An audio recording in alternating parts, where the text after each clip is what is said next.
$1.4 million. That's what Ukraine spent on a single coordinated strike operation. The damage inflicted? $100 million. A 71-to-1 cost ratio. But the real impact goes far beyond the math. This operation didn't just destroy equipment.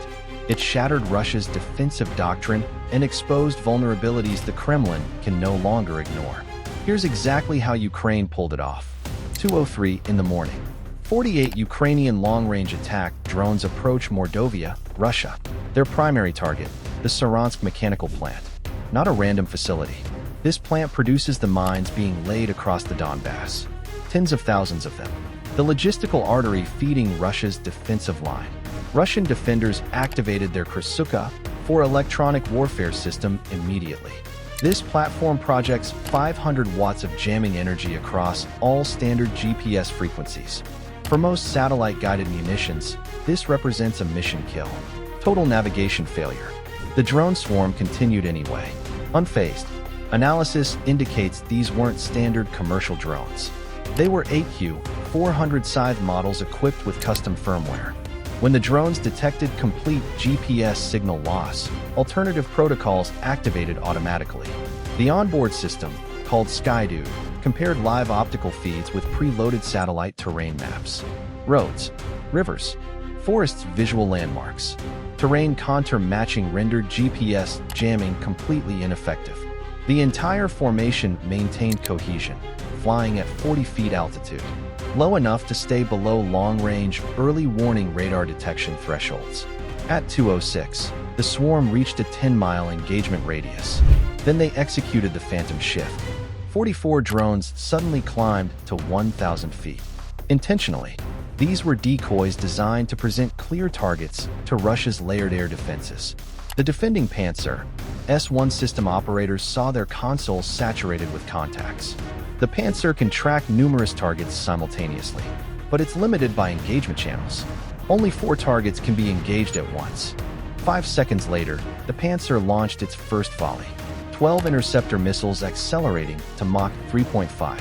All 12 successfully destroyed 12 decoy drones. Perfect kill rate. But that was the plan. Ukrainian planners weren't trying to evade the Pantsir. They were exploiting its primary limitation, magazine depth. A Pantsir-S1 carries 12 ready-to-fire missiles. After expending them, it requires mechanical reload from a support vehicle. Critical delay. At 2:06 and 27 seconds, following rapid reload, the Pantsir launched its second volley. Another 12 missiles. Another 12 decoys destroyed. In under 30 seconds, the air defense system had expended 24 missiles, eliminating 24 targets. $720,000 in decoys destroyed. But the system had now used half its combat load. As ammunition depleted, warnings flashed. Russian defenses entered a 60-second reload pause. During this window, the remaining 24 drones closed to 5 miles. 20 decoys. For primary strike drones, the facility's most effective defense asset was temporarily out of the fight. This timing wasn't coincidental. Ukraine's main intelligence directorate had done extensive preparatory work. Signals intelligence mapped the facility's internal radio frequencies, call signs, operational procedures. Crucially, they'd identified the precise timing of the 2 a.m. shift change and the specific supply truck scheduled for arrival. The entire operation was built around this single predictable event. If this analysis is helping you understand how modern warfare actually works, hit subscribe. We break down military operations like this every single day. At 2:08, the swarm encountered the third defensive layer. Anti-drone steel netting augmented by electronic sensors. Designed to physically snag drones or trigger contact fuses prematurely. Automated infrared sensors scanned for thermal signatures from drone motors and batteries. But Ukrainian intelligence had identified vulnerabilities. The netting contained a necessary opening at the main vehicle gate, natural funnel, and the infrared sensors were commercial-grade models severely degraded by dense fog. The operation launched specifically during weather conditions that blinded this detection layer. At 2:09, the final 20 decoy drones performed their sacrificial role. They charged the Roskvardia patrol positions from multiple vectors. Approximately 60 guards erupted into chaotic small arms fire. Tracers filled the air. A Verba manpads was fired, its infrared seeker struggling to lock onto small, low-heat targets in fog. For 60 seconds, all Russian defensive efforts directed upward. Into this chaos, Ukraine's mission commander broadcast a pre-scripted message over the captured Rosgvardia radio frequency, delivered in fluent Russian, mimicking routine communication. New shift stuck at the gate. Traffic's a mess. Open up. We're on a tight schedule. The gate guard, already experiencing sensory overload from alarms and gunfire, processed the routine radio call, connected it to the visual of familiar supply truck headlights approaching. He opened the gate. As the steel barrier slid open, for primary AQ, 400 strike drones slipped through undetected. They'd been using the truck's large radar and thermal signature to mask their approach. At 2:10, a Russian quick reaction force arrived. 3 Tiger armored vehicles and a truck-mounted Zu-23-2 anti-aircraft cannon. 30 seconds too late.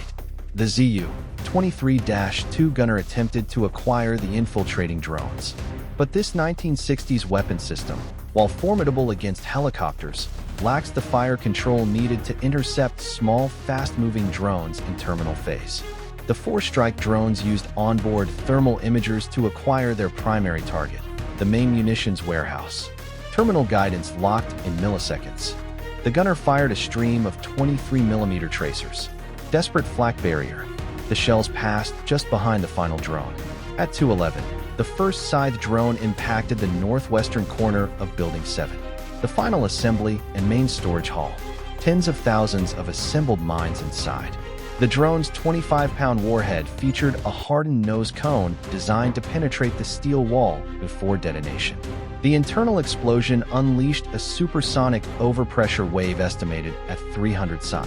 It hammered the casings of thousands of adjacent TM-89 mines. Combined with the intense thermal pulse, it triggered near-instantaneous sympathetic detonation. The entire northern half of the warehouse erupted in a massive single explosion. 3 seconds later, the second drone struck Building 4, the fuse and igniter assembly line. Precision strike igniting volatile chemical precursors, destroying the specialized mechanics workshop. This critical production line would be offline indefinitely. The third and fourth drones flew directly into the burning southern section of Building 7. Not redundant strikes. Oxygen feed strikes. The impacts ripped the structure open, allowing massive oxygen influx that escalated the blaze into a self-sustaining firestorm. Effective firefighting became impossible. 70% of the Saransk facility destroyed. All primary assembly lines. Storage halls containing an estimated 150,000 mines. Immediate capital asset write-off, $100 million. Russia lost not just inventory, but the primary production means for one of its most effective defensive weapons. The Saransk plant was the core of a just-in-time delivery system for the Donbass front. That logistical artery is now severed. For at least 6 months, Russia must reroute its entire mine supply chain through secondary facilities, likely in Siberia. This adds weeks to delivery times. $2 million per month in premium logistical costs. Russian field commanders will be forced to ration mines, creating exploitable vulnerabilities. But the strike created an impossible dilemma for Russian general staff. It proved their rear area defense doctrine is obsolete. Forced to choose between protecting frontline armies or the war machine supplying them, Moscow has reportedly begun pulling an estimated 50 Pantsir systems from frontline sectors to guard critical infrastructure.